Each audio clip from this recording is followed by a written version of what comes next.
нагрузил эти телегу мешками с кукурузной мукой, сверху детей посадил на ковры.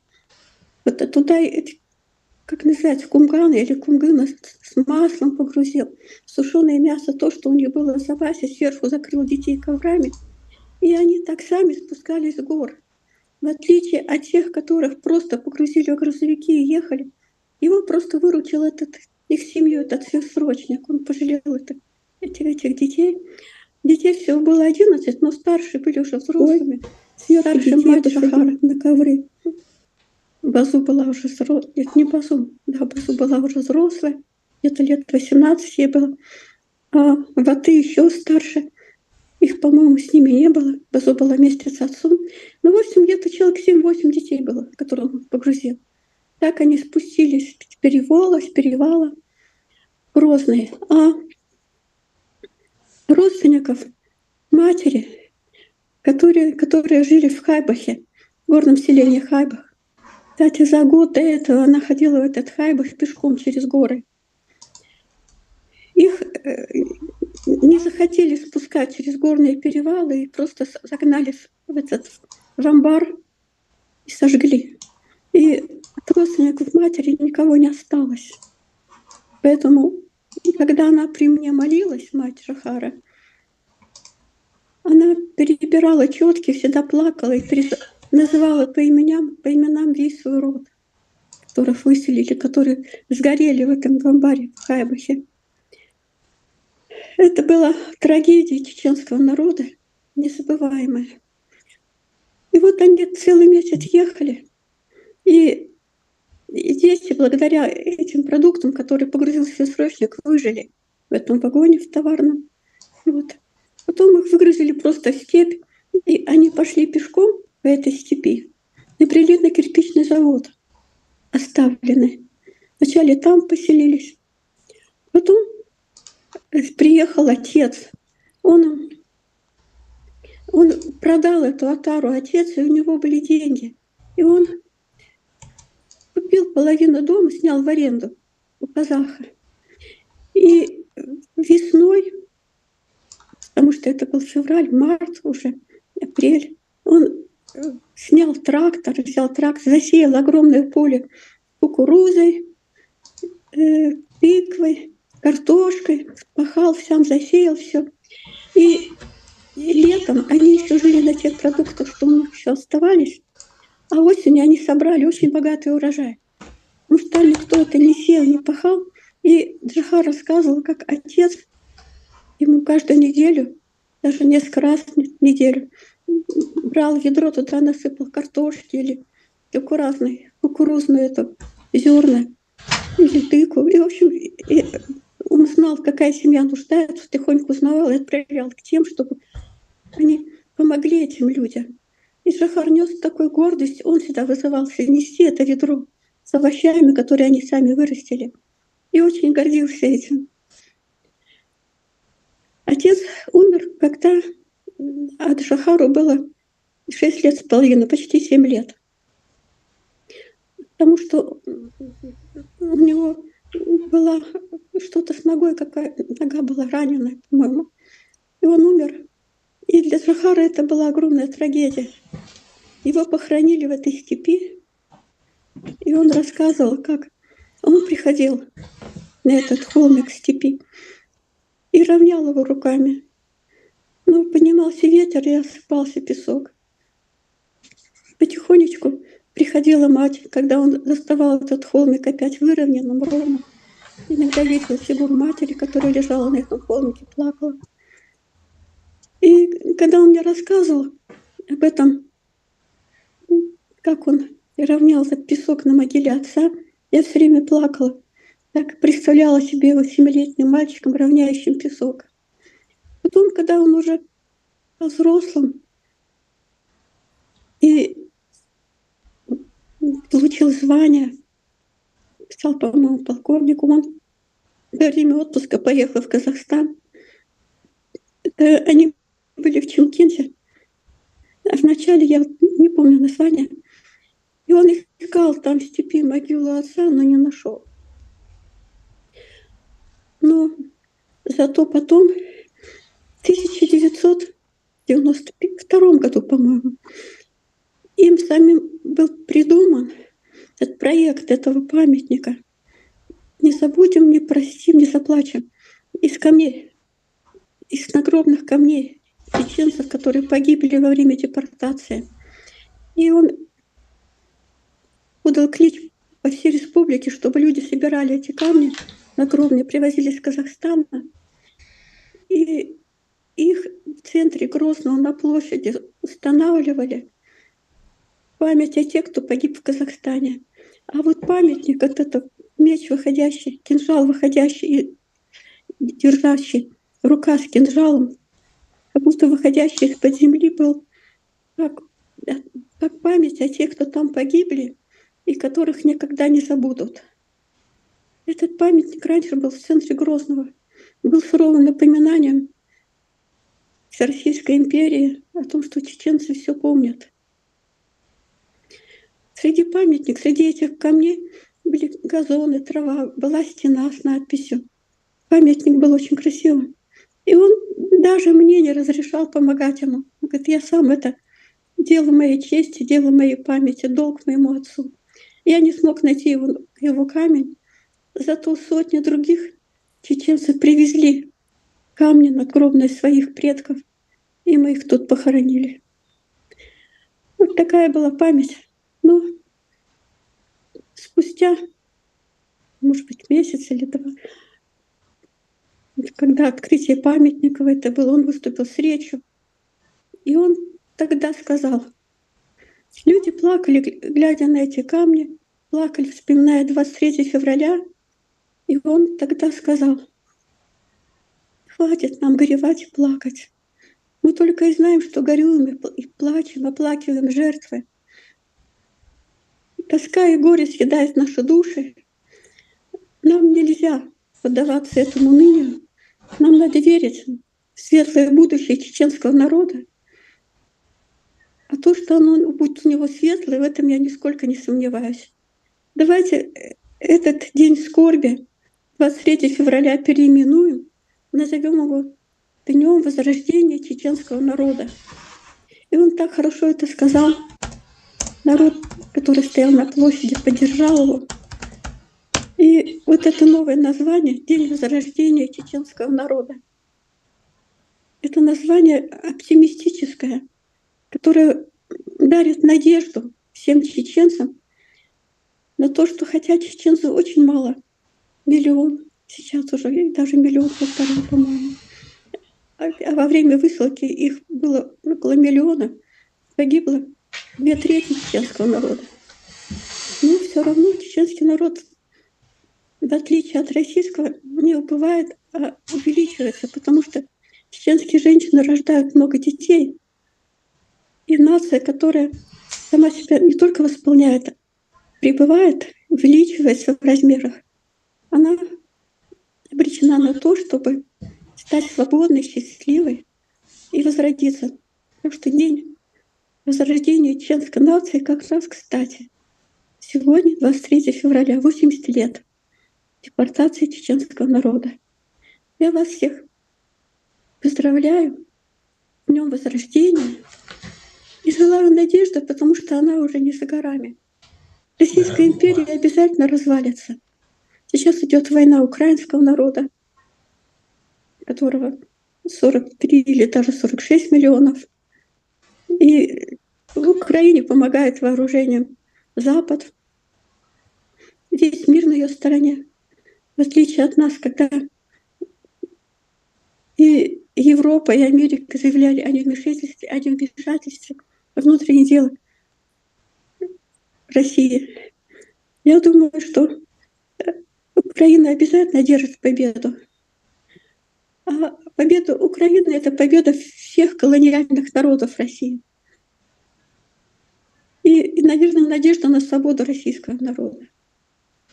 Так что я еще раз вас поздравляю с тем светлым будущим, которое ждут все народы бывшей Российской империи и чеченский народ в первую очередь.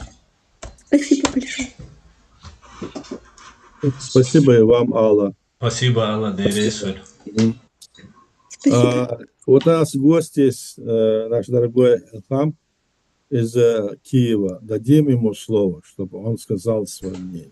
Эльхам, пожалуйста. Ассаламу алейкум, Ахедара. Очень рад в этот день быть с вами, с гордостью Кавказа, с чеченцами в одном ряду и отмечать день возрождения чеченского народа. Конечно, я абсолютно согласен со словами очень уважаемого Аллахану. Идет большая война. Вы позавчера были. Спасибо вам большое и Фане Алле, и Иса Ага, и другим нашим друзьям, которые присутствовали. Война в Украине входит в новую фазу. Она входит в стратегическую фазу. Войну в этом году, вы, возможно, наши друзья не знаете. Я председатель ревизионной комиссии Союза офицеров Украины, в рядах которых состоят 12 800 офицеров. Из них 40% воюют, у нас есть погибшие. Мы всегда держим руку на пульсе нашего Министерства обороны и вооруженных сил. И выходим в общественный совет при Министерстве обороны, то есть мы в курсе всего, что делается. В этом смысле я абсолютно согласен с Фани Алла, что война входит в решающую стратегическую, как я бы сказал, фазу. Эта фаза, во-первых, изначально Россия не могла победить, потому что территория Украины... Сергей Викторович, пожалуйста. Да, территория Украины 604 тысячи квадратных километров. На начало войны у нас население было, да, это правда, пани Алла опять сказала правду, 43 миллионов. Но это кроме тех, кто имел постоянное место жительства. Таких у нас в Украине очень много было в начале войны, и они остались, и очень многие сейчас воюют в рядах вооруженных сил Украины. Кстати, с 20 февраля, то есть 2 дня тому, с указом президента Украины, иностранцы могут у нас вступить в ряды Национальной гвардии.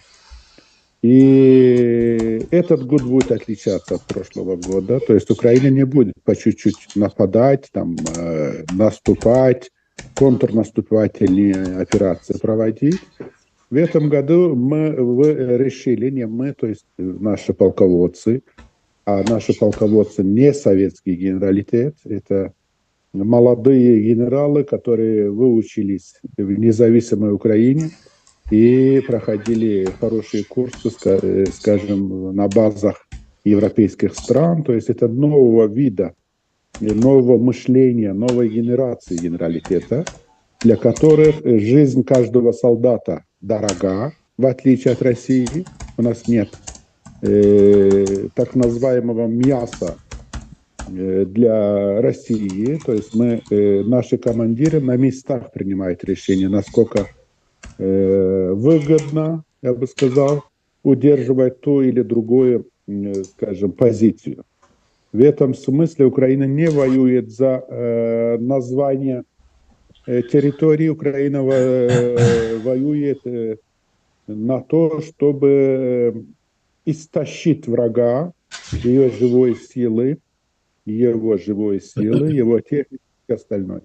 Это нам удается.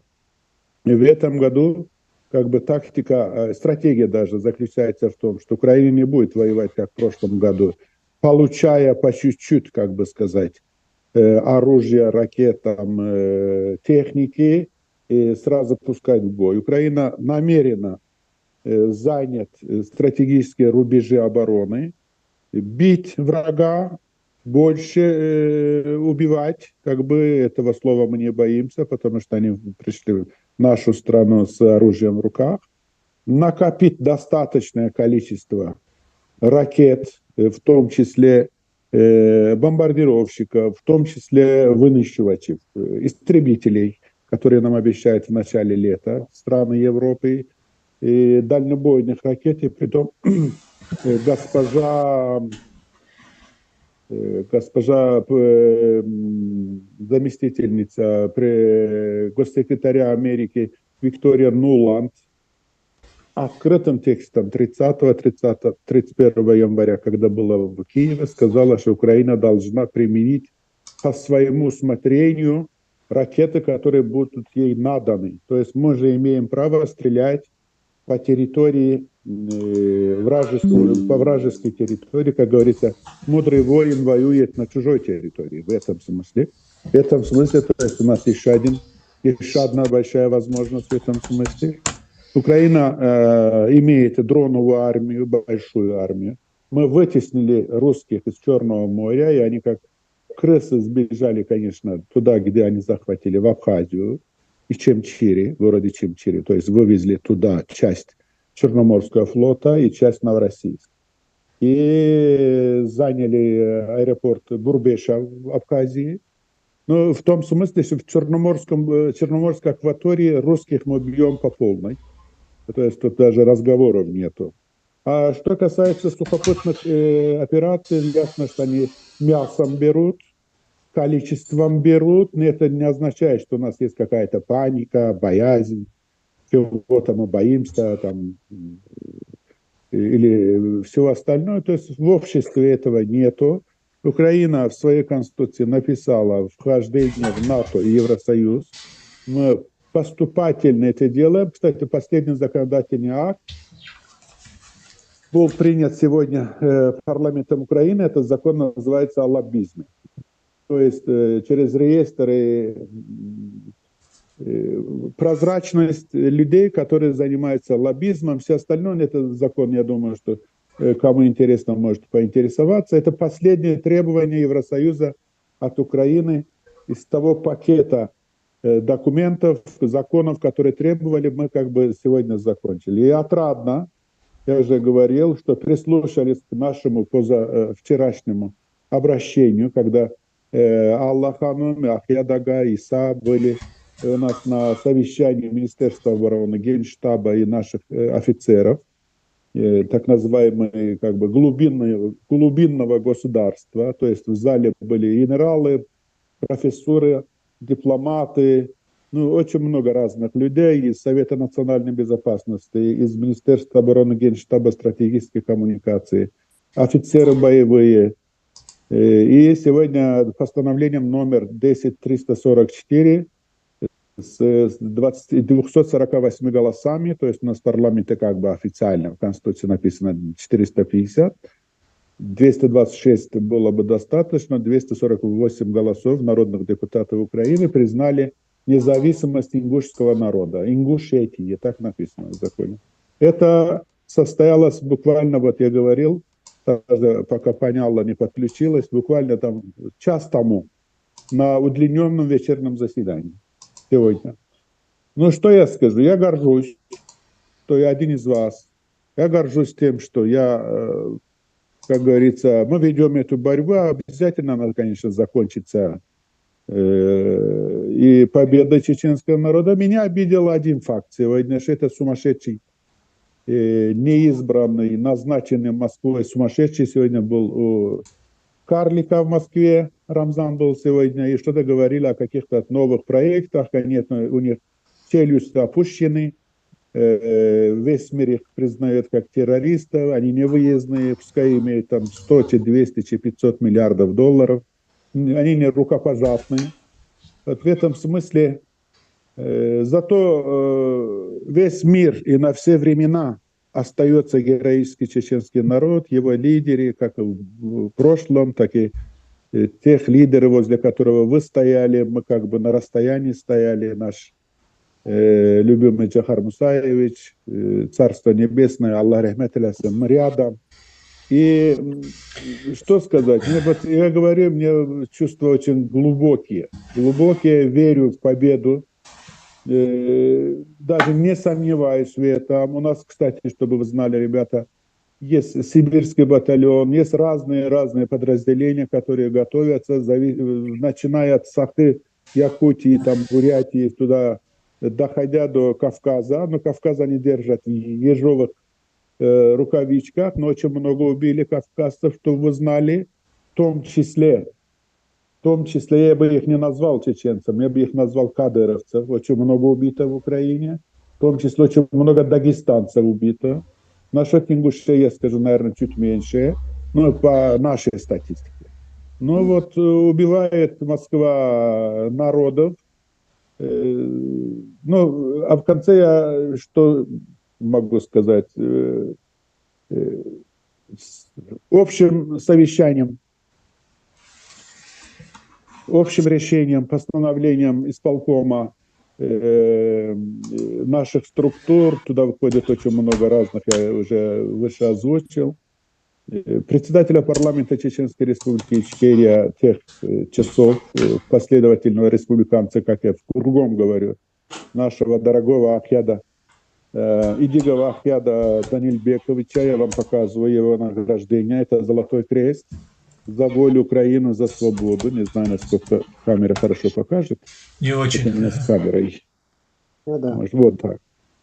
Нормально. Награжден, такое же награждение, схожее награждение будет для пани Аллы. Мы просто не успели, потому что вот я говорю, награжденному Ахьяд Ага, что он, ну, мы знали, что Аллах подключится, но мы не знали, что точно подключится, потому что мы знаем, что на вас идет в том числе информационная охота, и вы это правильно делаете, вы молодцы, бережите себя, пожалуйста, ради будущего своего же народа и нашей борьбы.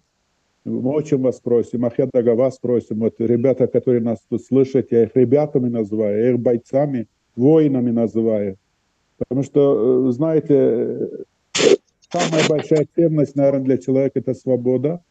А каждый чеченец, я не говорю про кадыров, про каких-то других, да, я думаю, он в душе свободный человек, он внутри души свободный человек. Я обнимаю каждого из вас, я рядом, Украина будет рядом с вами, поверьте, это не как бы не голые, как бы не голословные слова. И с Асланом мы, наконец-то я Аслана увидел, ваш YouTube-канал. Хочу вот показать. У нас есть журналистский батальон, которого я возглавляю, с институтом журналистики. Кстати, один из мой соучредитель вчера стал директором института журналистики института университета Шевченко. У нас есть батальон, мы готовы совместно, как говорится, сделать YouTube-передачи, вас приглашают регулярно и будем более. Ясно, что в Украине не каждый понимает роль, в том числе Чечни, в борьбе народов Российской Федерации. Но мы это понимаем, мы это знаем, и поверьте, в Украине есть такие, которые понимают. Но были как бы чеченцы какие-то моменты, были разные там заявления, но это вы знаете, я бы не хотел сегодня праздничный об этом говорить. Лично я, мои друзья, официальные государственные структуры, знаем близких соратников Дудаева, как вас. Вот, я вас поздравляю от имени украинских офицеров, от миллионной украинской армии, я на это тоже имею моральное право сказать. И мы рядом с вами, это большое счастье, что в мире есть чеченский народ. Обнимаю вас каждого. Вот так, мои слова вот. Спасибо, Ильхан, большое спасибо, мы рады слышать. Все твои слова были очень правильными, и мы тоже, значит, поздравляем, рады, что ты находишься в этом кругу офицеров Украины, и тогда, и в прошлые времена мы всегда были, когда Жахар и Чебей был, мы тоже были вместе. Да, я письма читал, кстати, да. Спасибо. Так что мы всегда будем действовать вместе, и победа будет за нами. Слава Украине! Героям слава, слава Чечне, слава Кавказу, слава Джахару Дудаеву и тем людям, которые отдали свою жизнь за свободу. Ахьяд Ага, я еще не ухожу, я тут. Но я буду подключаться к Вашингтону, каналу Осман-Газы, когда она позвонит. Она позвонит мне примерно где-то минут за 15-20. Я еще тут, если я выйду, пожалуйста, не обижайтесь на меня. Если будет продолжаться, я еще вернусь. Все нормально. Спасибо вам большое. Спасибо, что пригласили. Ильхан, у меня есть ваш номер, я с вами свяжусь или сегодня вечером, или уже обязательно, завтра. Слав, надо связываться, надо Хорошо. более... Мне Ахьяд дал ваш номер, Хорошо. более интенсивно работать, да. Все, до Хорошо. свидания. Большое спасибо за выступление и Аминь. за Вам награждение. спасибо, Аллахам. Спасибо вам большое. Вы знаете, как второй день украинская пресса пишет, что, ну, так и пишут они у них там по-другому. Они говорят, супруга Дудаева была в прямом эфире, дала свои наставления украинским офицерам. Я постараюсь вам выслать. Абакедага вышлю украинскую прессу. Спасибо. Пожалуйста, вышлите, что Спасибо вам можете. большое. Дальше. Так, значит, Спасибо.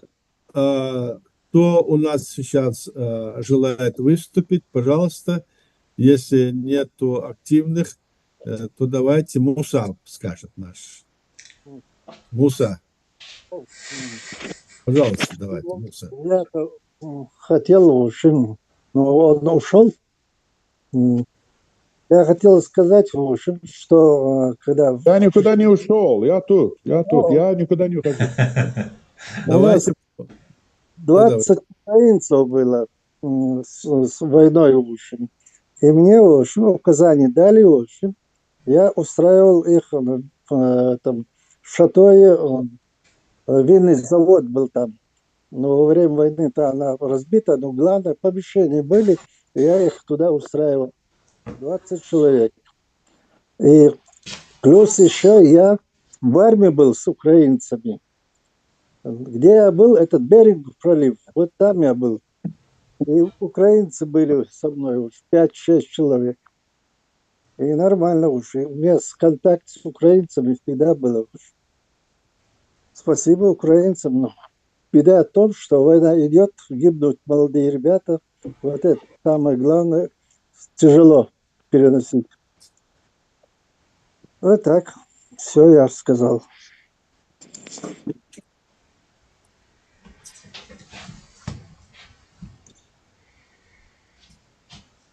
Я уже... Имею в виду по теме 23 февраля, 30 лет нашей, так сказать, переименования республики, сказано, День Возрождения, и ссылка по этой теме. Скажи, Муса.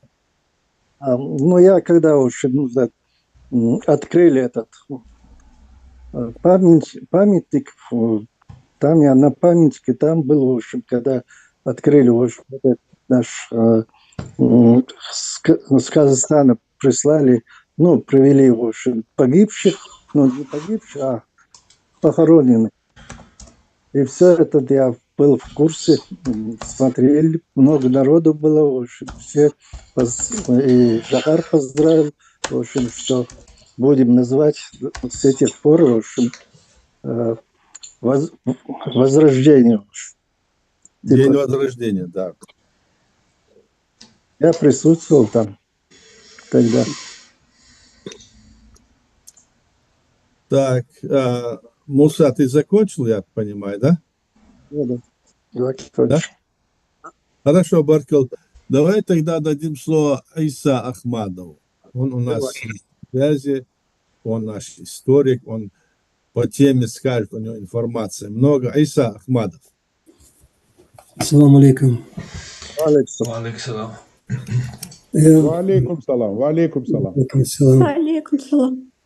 Алейкум салам. Мы как идеологи пытаемся понять то, что сразу не могли понять. Проходят года, целое поколение проходит, платят за это ошибками.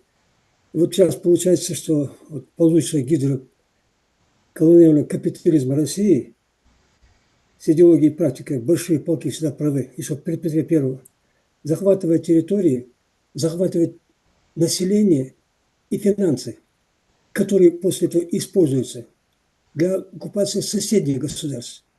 На примере Советской Республики Ичкерия, когда захватили территорию, когда убили столько людей, эти нелюди московские, создав этих предателей, отправляют сейчас наших парней, короче, молодых, которые не могут ничего сделать, как и в России русские немцы не могут сделать, их отправляют и все. И получается так, что главная цель – это оккупация постсоветского пространства. И так приятно, так хорошо, то, что Украина дала в морду конкретно нахалу, короче, не людям. И теперь мы можем рассуждать, готовиться и принимать решения, не только принимать, и исполнять решения. Знаю, что мы не одиноки. И спасибо Украине, спасибо крымчанам. Крым будет. Я вижу, вы сможете это сделать. А вместе с вами и мы. Да, отбываем. Аминь. Большое, в общем, хочу сказать насчет нашего президента Дудаева. Да, Гризит клуба дюйцем. Аминь. Аминь. Аминь. Аминь. Аминь, аминь, аминь, аминь. Он у нас всех в голове и как наша память. Баркал. Баркал Дересвиль. Спасибо, Айса. Так, следующий, кто у нас желает выступить? Я думаю, что мы можем дать возможность выступить и другим. Лечи, вот, Лечи у нас есть. Лечи, если готов, давай, скажи несколько слов.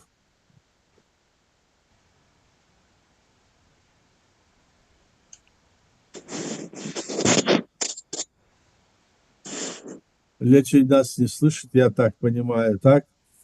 Хорошо, тогда мы дадим возможность выступить молодежи. Аслан Арцуев, пожалуйста. Аслан, тебе слово. Ассаламу алейкум. Приветствую вас, друзья. Поздравляю вас всех с этим днем возрождения. Это трагическая дата 23 февраля, когда в 1944 году под видом депортации, переселения, ссылки, весь народ, когда все мужчины, женщины, все мужчины и многие женщины в том числе были отправлены на фронт. Наши старики, женщины, дети, мужчины, кто не попал на фронт, были под видом депортации отправлены в самое тяжелое, холодное время, самые холодные и трудные для проживания, тяжелые для проживания территории: Сибирь, Казахстан, Киргизия, где люди ехали не 3 дня, не 2 дня, как поезд обычно туда доходит, а 2-3 недели добирался до этих мест поезда. Люди приезжали, на 10 семей давалась 1 лопата, и люди могли, это в лучшем случае, могли копать в лучшем случае землянки. По периметру люди были окружены, переселенцы, переселенные, которые в этих землянках жили, умирали, и фактически это был голодомор на территории Чеченской республики Ичкерия, тогда еще просто Чечении. У них не было возможности уничтожить нас голодом, холодом. Они боялись, что, находясь на своей территории, в горах, мы будем оказывать сопротивление, и так и происходило. Кого не удалось выселить, депортировать, те оказывали сопротивление, гибли, конечно же. И первые 3-4 года люди умирали от голода и холода. Мы все знаем про голодомор в Украине, в других местах преступления. Вот точно такой же голодомор, только не на своей территории, а чтобы не было ниоткуда взять помощи, был на территории Казахстана, Сибири, Киргизии. Туда, когда приезжали чеченцы, казахам, местным, другим, кто там проживает, говорили: к вам едут людоеды, которые едят детей.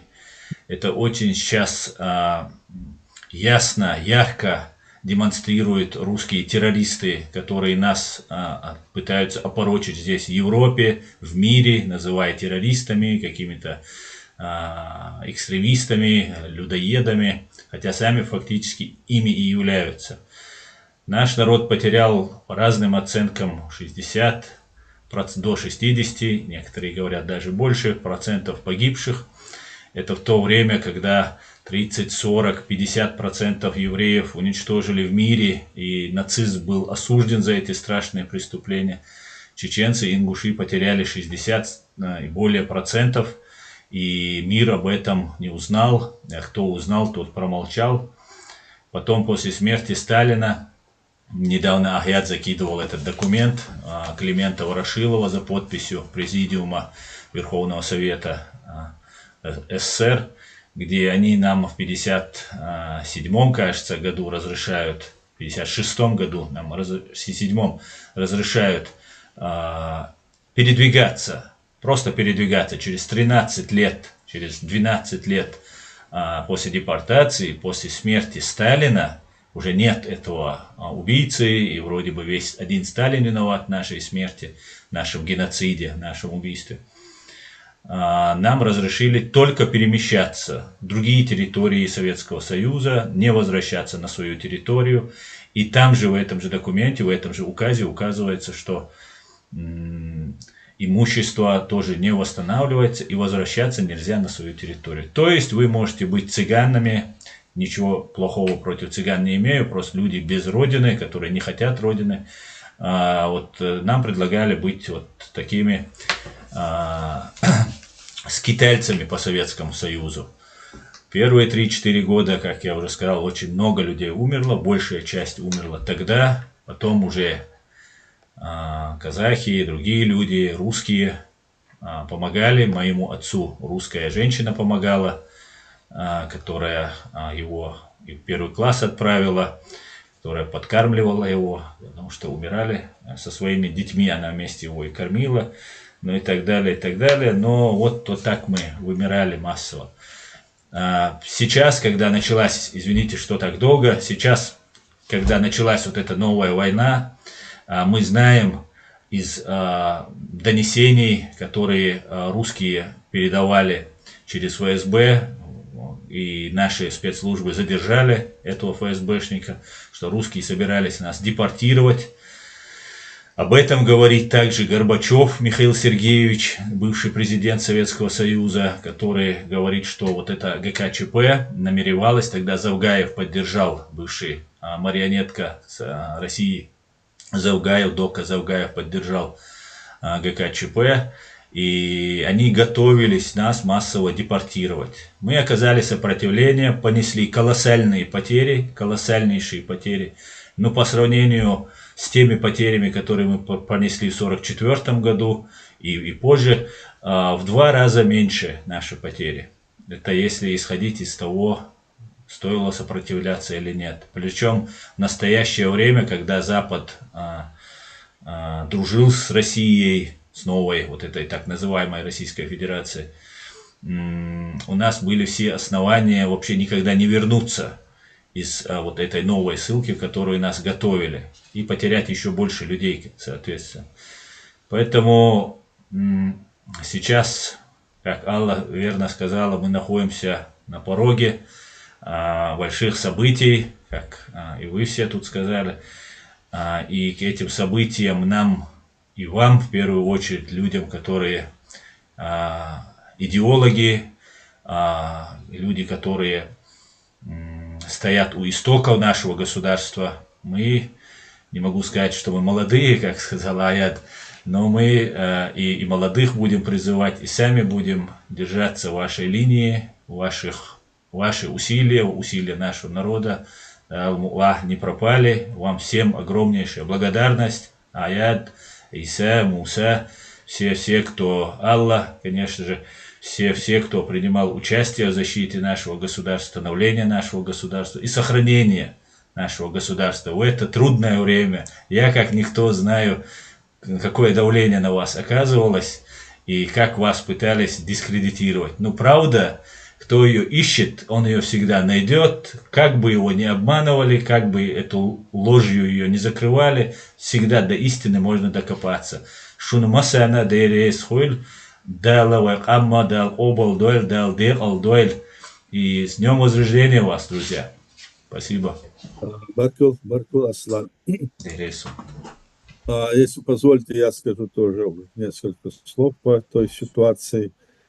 Хотя я выступал в прошлый раз, но скажу, что это вот ссылка нашего народа, это была 6-я ссылка депортации. Чеченский народ депортировала Россия, я имею в виду и прошлые века, 6 раз.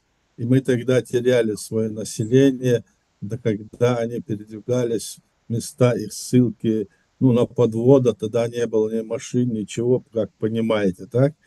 и даже на них нападали в ходе их передвижения разные разбойники, грабили. Им приходилось так тяжело, они передвигались, вы знаете, в южные арабские страны, и там вот осели многие. Поэтому там есть наши диаспоры. Эти люди все равно сохранили наш язык, традиции. Они знают, что они чеченцы до сих пор, и они душой и, так сказать, мыслями, конечно, с нами.